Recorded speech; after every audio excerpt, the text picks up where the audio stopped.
Well, all right. Welcome back to As It Should Be. Paul Berlino here. And, well, at last I'm doing a second installment of Album Focus. Yeah, I mean, kind of early on in the channel, I did an album focus video for Alice Cooper's Produce For You album. And it's always been intended as a series, but it's taken me until now to do another episode of it.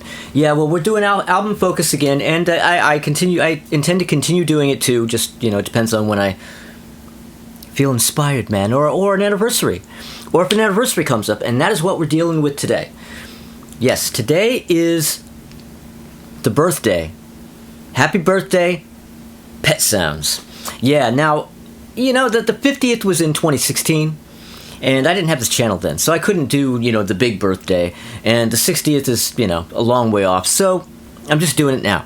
I'm doing the happy birthday to Pet Sounds on this particular, what is this, the 57th? This is the 57th birthday of Pet Sounds, and here we are. Now, see, the way this is going to work is that I'm going to... These album focus videos aren't really reviews, per se. It's like... it's just sort of really discussing the album, talking about some of my own personal experiences with the album, my history with it, going over the songs individually and talking about them. A little bit of, facts as we know them. I mean, all we know is what we read, right? None of us were there, but, facts and anecdotes and things, and just little things about each individual song, and just my personal feelings about it. And yeah, that's really all it is. It's just a little geek out session over a record that we all love. We all love. Some of you don't love it, but there are also people who don't love the Beatles. I mean, what are you gonna do? I mean, now, as far as people who don't love Pet Sounds and who don't love the Bee Gees, I almost said the Bee Gees. As far as people who don't love, people who don't love the Bee Gees, that's another video. But people who don't love the Beach Boys and people who don't love Pet Sounds, I get you. You're being beat over the head on a daily basis. Pet Sounds, Pet Sounds, Pet Sounds, Pet Sounds, right? And you probably don't really like the Beach Boys sort of sound and vibe to begin with. And yeah, I can empathize. Even more than empathize, I've been there. That's right. I was not always a Pet Sounds fan. I was not always a Beach Boys fan. I used to hate the Beach Boys. Now, we're talking way back. Now, you got to understand, I grew up in the 70s. When I was a kid, my first 10 years of my life were the 70s. And when I was a kid, when I was like a 6-7-year-old kid, Good Vibrations was a Sunkist commercial. And, and Fun, and Surfing USA, these were all, they were commercials. And that's kind of, I don't know, they were just, it was hard for me to take them seriously. And so it took me a really, really long time to start liking the Beach Boys. I mean, I went through pretty much all the way through the 80s, I think, before I really started to change my tune about the Beach Boys. And Pet Sounds, it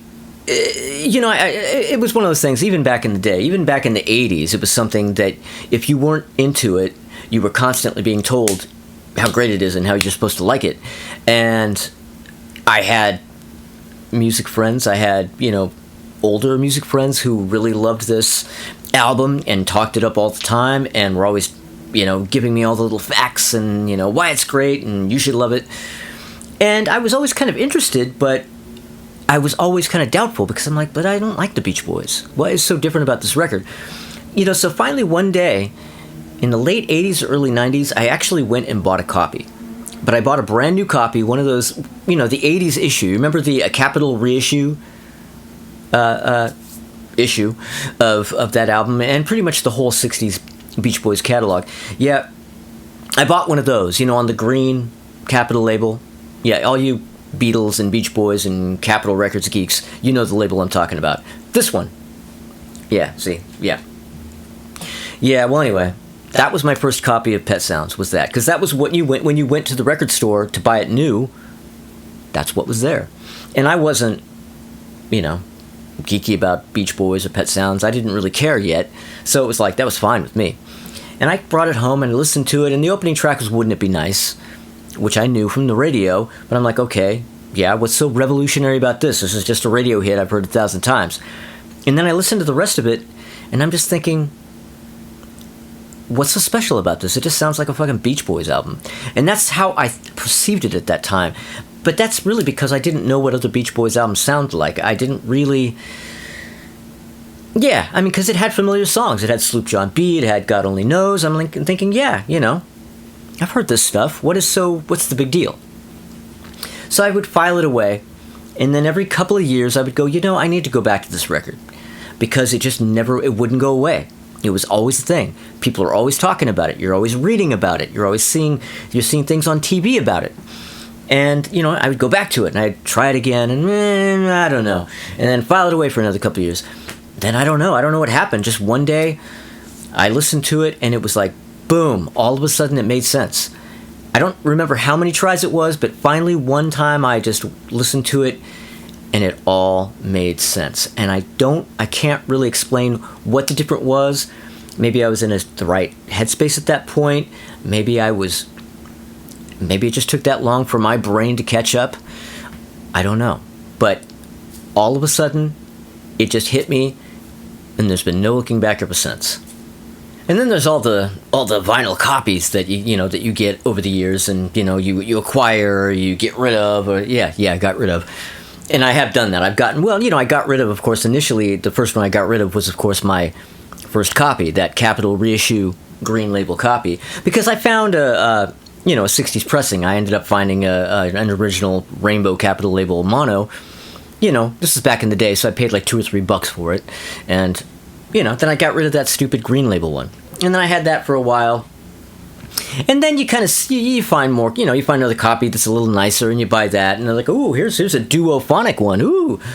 So I got one of those. And, I mean, Pet Sounds was my first breakthrough. And then it turned into getting into the Beach Boys in general, because my friend Kenny, who was one of the guys who had talked up Pet Sounds all through the 80s, and filled my ear with it left and right. And I borrowed a bunch of, I borrowed his Friends in 2020 and Sunflower and Surf's Up and like that whole era of stuff. And I listened to that stuff, and then that was it. That sealed the deal. I was a Beach Boys fan. And then some years later, in 2006, actually, in September 2006 to be exact, my friend Larry Otis, shout out to Larry Otis. In fact, 100 shouts out to Larry Otis, because he made a dream come true. One day he contacted me and he said, hey, so if you're available on Saturday, my catering company is going to be catering this event where Brian Wilson is playing on somebody's property for some little benefit show or whatever, and if you come and basically do some prep, chop some vegetables, and do a little work for our catering company, I can get you into this thing. So I went, and we went, and put on the chef's hat and the too large chef's gown or whatever, and chopped vegetables, and then got to watch Brian Wilson in this extremely intimate setting. Here's some photos. Yeah, here you go. Here's Brian. And see, it's kind of like a makeshift sort of big top tent kind of thing that they set up. And it's, on a blacktop on some rich person's property up in a hill. Yeah, so we got to see Brian Wilson. And then afterwards, he's just standing there like everybody else. I mean, he didn't go, they didn't have like some special secret place for him to go and be hidden away from the people. I mean, he was just there like everybody else. You could walk up and talk to Brian Wilson. So I brought my Pet Sounds with me, and I brought a friend's record with me, and had him sign these records. And Larry took photos, and here you go. Here's photos.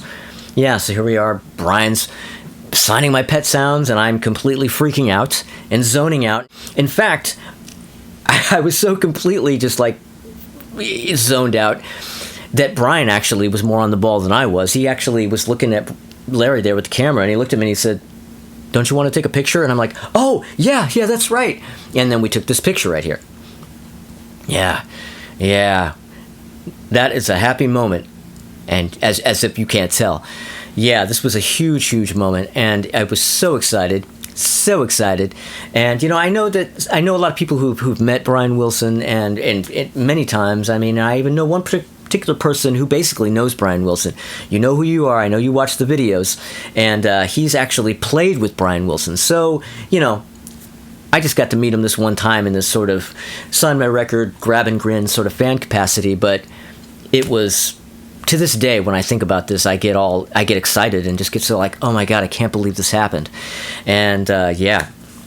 And then, of course, when I was leaving, now I got to tell you this, when I was leaving this event, I had a bag with 2 records in it, my Pet Sounds and my friend's record that I got signed. And I went into one of the little outhouses they had there on the property and took a piss there, right? And I left and got on the phone to my friend to tell her how amazing this event was. And yeah, I got your record signed and everything. And as I'm walking, I realize I don't have the records.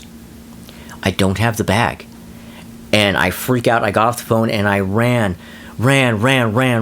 up the hill, back up the hill, up to where this outhouse was. And luckily, just as I got there, there were these 2 women, and one of them had the bag. Like somebody had found the bag, and I guess they were taking it to wherever a lost and found area might have been. And I was just like, oh my God. I was so lucky. I got so lucky. But yeah, whew, that was quite a day.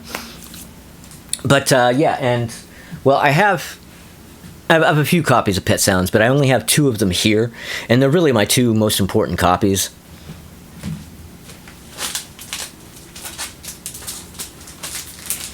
First is the signed one. This is the one that Brian is signing in those photos in 2006. And this, of course, is one of my absolute prized possessions. This is...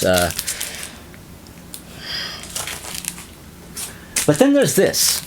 And this is my beautiful in shrink copy that I got at the WFMU swap some years back. Now, I was at the WFMU swap and I'm flipping through the records, right? And this record pops up. Oh, wow, Pet Sounds in shrink. Ooh. And I'm thinking, I would love to have this, but, it's going to be really expensive. Okay, how much is it going to be? And I look down. Oh, sure enough. $25. Oh my God. Oh, how that is. I don't know if I can really can I spend that much on this? I don't know. I already have, several copies that I paid like $3 each for. Why $25 for this? I don't know. Is the shrink wrap that important? Blah blah blah. And I had this inner dialogue with myself. Should I pay $25 for this fucking record? Luckily, I decided yes, because now you got to understand this was a few years ago before this, but again, before record prices exploded. So this was back when, this would have been a $25 record. Boy, did I luck out. Boy, am I glad I bought that. Oh my God, am I glad I bought this, because this is beautiful. This is absolutely gorgeous. I will never own a better one than this. And now a copy that isn't even half this condition, with ring wear and like fucking water damage and everything, would literally be $170. I mean, recently, in the last few weeks, I've seen a couple of copies at a couple of different record stores here in Brooklyn in worn out condition for $170. So,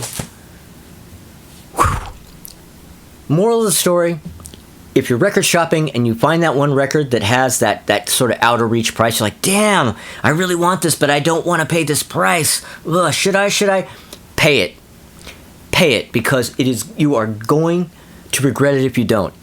The prices are only going to go up and up and up. That's all I got to say. Okay, well, it's about time I start talking about the record itself, about the songs, the individual tracks. We have Rubber Soul to thank, I think, for this record existing, right? Because the American Rubber Soul came out, and Brian heard that and went, oh shit. It was like this cohesive, artistic statement with no filler. And he went, oh shit, that's how you do that. And he decided he wanted to top it. And he set about doing that when he made this record. And, and then of course the Beatles heard Pet Sounds and were completely blown out of the water, and then they made Revolver and Sgt. Pepper, while Brian's trying to make Smile, and anyway. So it was kind of this thing where they're each trying to outdo each other, and for like a minute there, it was a glorious thing, because some of the greatest albums, some of the greatest albums ever made were made as a result of this. So this was just some crazy pop record that came out in 1966 that nobody knew what the hell they had no idea what was going on. I mean, this is like a pop record with jazz chords and classical touches and odd combinations of instruments and things. And, you know, the Beatles, of course, had been progressing from album to album, but then Pet Sounds came out, and it was just like, it was beyond even what the Beatles were doing. It was just absolutely insane, to the point where nobody really, most people in the U.S. just didn't get it. The musicians got it, for the most part, but the public, I mean, you know, the album went merely to number 10, which was a very, very low showing for a Beach Boys album at that time. Now in the UK got it right away. I mean, it shot to number 2, immediately critical acclaim. It was a huge hit. But here, it really wasn't much of a hit in its day. I mean, I think it only went to 10 at the time simply because it was the new Beach Boys album, and it kind of basically went to number 10 on the laurels of what they had already done. But really, people were just kind of like, what's going on? They just didn't get it.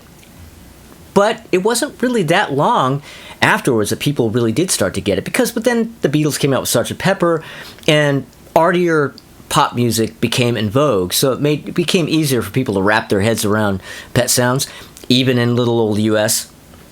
So the album opens up with the great Wouldn't It Be Nice? Yeah, Wouldn't It Be Nice? What a track! Oh, what an amazing track. And what a perfect opener for this record. And this is really where that whole thing of like the bouncy pop tune with melancholy lyrics thing kind of begins. I mean, it kind of starts here with this record, and really kind of with this song. And now this song was the first single to be released after the record came out. There were 2 other singles that came out ahead of the record, but this is the only single that came out after the record was released. Now you'll notice that sometimes on some mixes you'll hear Brian singing the bridge, and on other ones you'll hear Mike Love singing the bridge, right? And, you know, Mike Love did a vocal pass, and so did Brian. And Brian decided that he wanted to use his vocal, but splice in Mike's bridge vocal. And I fully endorse this decision. I think that is a way better way to go. I think that it's so much better with Mike coming in on the bridge, because it's such a change of mood and sound in that part. And then to have Mike's voice come in as an alternate, it just really, it just adds so much to it. Now, when they did the 1996 stereo mix for the box set, not some of the tapes they couldn't find. So there are some vocals that they were unable to put into this mix. The Mike Love vocal for the bridge. So the stereo, some people, I think, you know, some of the younger kids there who only maybe have new reissues and new vinyl reissues or whatever, you have that more recent stereo mix. They know the Brian Wilson vocal on the bridge, and that's unfortunate for them. And you know, not because Brian isn't great, but you know, like I said, Mike Love's version. And I'm no fan of Mike Love. Believe me, no fan of Mike Love, but I definitely prefer his vocal in that section. Now, the second track is You Still Believe in Me. And now, speaking of what a track, I mean, now, missing tapes marred the stereo mix of this song as well, because, well, this track has a really gorgeous double-tracked Brian Wilson lead vocal, and unfortunately, because of a missing tape on the stereo mix, they had to use just a raw single track Brian vocal. And now that's the biggest reason why I could never get into that 1996 stereo mix, is because of stuff like that. I mean, I can't. You Still Believe in Me with just without the double tracked vocal, I can't do it. There's no way. Now, if ever they're able to do a new mix where they can bring in the proper vocals, the double track Brian vocal, and do a real proper true stereo mix with all the elements there, I'm here for it. I would like to hear that. In the end, I'm probably always going to go for the original mono, but I would definitely love to hear a stereo mix with everything, as I'm sure everybody would. But now, this was actually the first collaboration between Brian Wilson and Tony Asher, and, well, Brian had completed a song with his own lyrics called In My Childhood, and he decided he didn't really like those lyrics anymore, so he brought in Tony Asher to redo them, and that was kind of sort of his audition, and he passed the test, man, so he got to do most of the rest of the songs on the album. Alright, so track 3 on the album is That's Not Me, and this song is sung by Mike Love, and this is actually the this is the only track on the album where all the Beach Boys are actually the backing band. You know what I mean? Dennis Wilson is actually on the drums, while poor Hal Blaine is just like reduced to clinking on a wood block. You know, and Carl and yeah, it's actually the Beach Boys as the backing band on only this song. And now this song always takes me back to when I myself packed up and split for the city. Yeah, I mean, I moved to a new town and I had a new job, and you know, in the afternoons when I was coming home from work, I would be on the train and I'd be listening to Pet Sounds, and this song would come on, and it would just, I once had a dream, so I packed up and split for the city, and I just was like sitting there on the train, just looking out the window, going, wow, I'm living this song. Except one little thing. I mean, I was very, very happy with my move and very, very happy with where I found myself, but there was a little bit of that sort of having left the old life that I once knew behind. There was a little melancholy about that whenever the song would come on, and it would kind of a little sadness, but about what once was. But in the end, I was very happy where I was. But this song will always kind of have a special place in my heart because I just remember those days on the train, you know, when I was new in town, listening to the song, and it really just sort of, you know, hitting home. Okay, so the next track is Don't Talk, Put Your Head on My Shoulder. And, well, this is, for all intents and purposes, a Brian solo track. It's really just a double-track Brian vocal over session musicians. There are no backing vocals. There's no other Beach Boy on this track. And, now, the songs in this album are mostly about relationships, but the songs on this album are mostly about relationships, but these aren't, you know, summer flings on the beach or whatever. These are kind of more grown-up relationships. You know, there's more depth to the sentiments and things, and yeah, it's just really, like pretty much most of the album, all the album, is a gorgeous, gorgeous track. Okay, so the next track is I'm Waiting for the Day. Now, Brian wrote this in 1964. Okay, like he'd had that sitting around for like a couple years before they started working on this record. But so he brought it in for this record, and well, initially, like I said, it was just a Brian Wilson composition, all by himself, music, words, everything. But when he brought it in, it ended up Mike Love gets co-writing credit because he changed 8 words. Whatever, Mike Love, man, making his mark in there. But yeah, he changed 8 words, so he gets what does he get, 50% of the publishing now? I don't know how that works. Anyway, and and Carol Kaye, she plays 12-string guitar on this instead of her usual bass guitar. And this is another one of those sort of bouncy pop tunes that has a melancholy lyric, and it's another classic. Okay, so next up is the first of 2 instrumentals on the album. This one's Let's Go Away for a Little While. And, well, this is, Brian had initially intended to have this as a vocal track. I mean, I think he probably had lyrics for it and everything, but he decided that it worked better as an instrumental. Early on in the sessions, he jokingly started referring to it as Let's Go Away for a Little While, and then we'll have World Peace. And that was because he had become, during these sessions, obsessed with this comedy album called How to Speak Hip. And, you know, there was a piece in that where they said, you know, I have it written down here because I'm not going to remember, where they said if everyone was laid back and cool, then we'd have world peace. And that just, you know, Brian thought that was the funniest thing ever. So he would always put, we'll have world peace at the everything. You know, if you give me a Coca-Cola, then we'll have world peace. And that was his thing. In fact, on the Pet Sounds Sessions box set, there's actually one of the tracks where there's like a fly-on-the-wall track where you hear him in the studio kind of, you know, directing musicians and things, and he actually brings up, hey, have you heard this album, How to Speak Hip Out? Like, he starts talking about the album, and you are there. But yeah, so Let's Go Away for a Little While. I would love to hear this with a vocal, but this is how Brian intended it, so we must respect it. Okay, so next up, the last track on side 1 is Sloop John B. Yeah, this is the controversial track.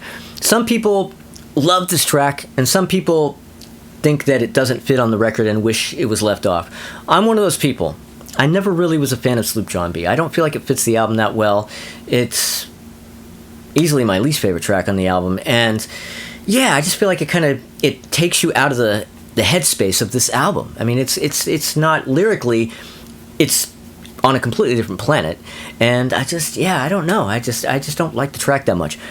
But now, Al Jardine, we have him to thank for this. I love Al Jardine. Love Al Jardine. But, so, now this record, this song was actually recorded well ahead of the record, and it was released as a single at least a couple months before this album came out. Now, Al had come in and tried to show this song to Brian because he'd heard the Kingston Trio version. You know, Kingston Trio did one in 1958, and Al brought that in. He tried playing it to Brian. He was like, I don't like the Kingston Trio. But Al really wanted to do this song, so he went home and he kind of went over the chords and decided to kind of mess with the chords and make them more interesting. And brought it back and played for Brian again with these kind of really interesting changes, and, you know, it caught Brian's ear. The very next day, he gets a call from Brian to come in and listen, and Brian had made the backing track for this song, and it had a rough vocal, and there you go. I mean, you know, then of course, then you bring in the Beach Boys and have your painful hours and hours of doing vocal tracks while trying to get it right to Brian's satisfaction. But yeah, so I mean, Al Jardine is really the guy who kind of spearheaded this song, and damn you. Okay, so now flip the album over to side 2, and side 2 opens up with God Only Knows. Yeah, I mean, what a track. I mean, it's considered by many, including Paul McCartney, to be the greatest song ever written and ever recorded. It's Paul McCartney's favorite, and yeah, I mean, a lot of people, it's their very favorite song of all time. You know, my friend Nate, shout out to Nate, you know, he played the song at his wedding, and it's just, yeah, I mean, this is a classic among classics. Now, it was recorded in March and April of 1966, which made it kind of one of the last tracks that they did for this album. Like this and Here Today are the last 2 songs that they started working on for the record. And this song was completed only like a month before the album came out. So, I mean, it's really late in the game. And Carl Wilson does the lead vocal on this. I mean, this is Carl Wilson's like tour de force. I mean, this is definitely... I mean, Carl Wilson was a great, great vocalist. Great singer, beautiful voice, but this is probably almost most definitely Carl's most beautiful vocal, his best, most amazing vocal. I think anybody would pretty much, I mean, you know, he does a great vocal on Surf's Up as well, but man, God only knows. Whew. And also, you would think, you know, we've all heard that on the radio a million times, right? You think, oh, God only knows that. Yeah, that was a single. Well, kind of. It was on the B-side of Wouldn't It Be Nice. Yeah, God Only Knows was the B-side of Wouldn't It Be Nice. I know in other countries it was the other way around. It was God Only Knows was the A-side. But yeah, here in the U.S., God Only Knows was merely a B-side. Okay, following God Only Knows is I Know There's an Answer. Now, as everybody pretty much knows now, this song originally was called Hang On To Your Ego, and it had lyrics referring to basically about LSD and, you know, ego death and all that kind of stuff. And Mike Love, you know, Mr. Conservative, he was really pretty much, he was really pissed off about the lyrics, and he basically refused. He was like, we cannot have this. He made a big thing out of it, and really just insisted that they change the lyrics. And, you know, Brian was really open. He was like, yeah, you know, okay, fine. Like, he was open to this idea, and he let Mike Love, you know, basically change the lyrics to be more about sort of self-discovery, you know, and self-empowerment and that kind of stuff. And this is really the one song, I think, where Mike Love really, I think, deserves his co-writing credit that he got later. I don't think he got co-writing credit in this initially. He had a lawsuit in like 1994 where he claimed that he co-wrote all these songs, some of which he did, some of which he didn't. And this is one where I think he truly deserved the credit, because his bitching and moaning about the lyrics and the way he changed them really kind of not only made it, you know, significantly different, but I think it made it significantly better. I don't like Hang On To Your Ego nearly as much. So I do think Mike Love kind of earned his keep on this one. So, all right, so the next song on the album is Here Today. Now, this was the very last song to be started. This is the last song they started on, but it was not the last one to be completed. Now, I remember sometime, probably it may have been in the early 90s maybe, I'm not sure exactly when it was, but I saw some little news report or kind of like, you know, Pet Sounds anniversary thing on TV, blurb or whatever, And this was before I was into it. I still was not a believer, man. But I saw this little news report thing where they were showing footage from the Sloop John B video, you know, the black and white footage where they're at Brian's house, going in and out the door, and, you know, getting into the pool with their clothes, with the raft and that kind of stuff. Well, they were showing this footage, and playing over that footage was the breakdown sort of instrumental section of Here Today. You know, the beep, beep, beep, beep, beep, beep. And I remember it kind of caught my ear, and I'm thinking, this sounds really cool. I really like this. And it was kind of the first kind of like crack in the armor, like the first sort of like breakthrough moment of thinking, maybe there's something here. Maybe I can get into this. Yeah. Anyway, yeah, Here Today. Yet another great song on this album. All right, next up is I Just Wasn't Made for These Times. My theme song. This is my theme song. Now, I know that the lyrics are really about being ahead of your time, and for me, I you know, I'm behind the times. You know, my whole world is like, you know, back in the day, you know, the 60s, the 70s, and everything. Yeah, that's the way I've always been, and I've always wished to be back in time, and so yeah, so this song really speaks to me in that regard. The way I feel these lyrics isn't what Brian Wilson intended, or Tony Asher. Well, Brian Wilson intended and Tony Asher interpreted. But, yeah, you know, I sort of have my own thoughts and feelings about the lyrics when I hear them. It kind of, you know, so it kind of speaks to me in that way. And it's definitely one of the most gorgeous songs on the record. I mean, this is a fan favorite, and deservedly so. Yeah, I Just Wasn't Made for These Times. It's almost up there with God Only Knows, right? I would think, yeah. This is easily one of the best songs on the album. Okay, so the penultimate track on the album is the title track, Pet Sounds, and this is the other instrumental. Now, Brian originally wrote this and put it together and called it Run, James, Run, because he intended it for a James Bond film. But that didn't happen. He ended up using it for this record and just calling it Pet Sounds. And it's probably the most insubstantial track on the album, but it's perfectly good. I mean, it's almost like a little interlude or whatever. You know, it sits kind of in between the really weighty I Just Wasn't Made for These Times and the next track, the final track, Caroline No. Now, Caroline No is one of the two songs that was Sloop John B that came out ahead of the record. It came out initially as a Brian Wilson solo single, but it's the same track.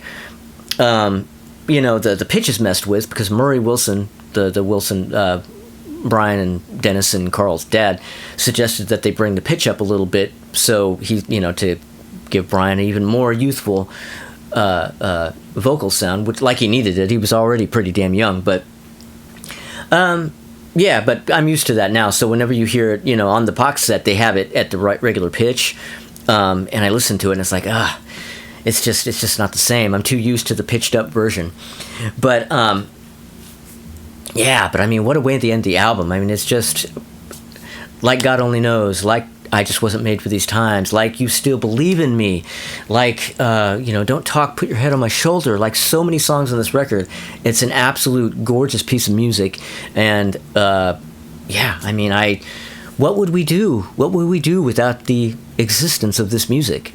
I mean, really, people, if you don't know this record, or if you've resisted it, or if you go, I don't like the Beach Boys, or you've tried with this record and you think, no, this is just not my thing, keep going back to it. Keep trying. Give it a couple years. Maybe you find yourself in a different headspace, in a different, you know, era of your listening habits or whatever. Give it another listen. One day it'll gel. One day it'll just, you'll suddenly, your perception of the whole thing will just completely change, and be like, oh my God, I get this now. And it's a glorious moment. You will become obsessed. This is one of those things, like the Beatles, like pizza, where, yes, everybody loves this, and everybody goes on and on about it, but there's a reason. Like Dark Side of the Moon, there's a reason for it. And, yeah, and all I know is that if you know, you know. And, yeah. Oh, All right, so there you go. That concludes my Beach Boys Pet Sounds album focus video. Well, anyway, happy birthday, Pet Sounds, and here's to many, many more. May you never die. So, thank you to everybody who's been watching the videos. Thank you to everybody who's watched this video. Thank you to the subscribers. If you haven't subscribed, subscribe. And if you do subscribe, click the little bell because you're going to want notifications. And, be sure and like videos and comment and, what are your favorite songs in this album? Do you think Sloop John B should be on the record? What do you think of, I don't know, what do you think of Mike Love's bridge vocal on Wouldn't It Be Nice versus Brian's? All those kind of things. When did you get into the album? Are you one of those people that only knows the modern stereo mix? Tisk, tisk, tisk. Get that mono mix. It'll be well worth it. That's the way you need to hear this record. But anyway, yeah. Thank you again to everybody, and yeah. I will see you guys later on in the week on Thursday because Crystal Durant and Tommy Von Vorn are going to be back, and we're going to be doing our favorite singles of 1958. Yeah, 1958, so get ready for that. All right, everybody, I'll see you guys soon.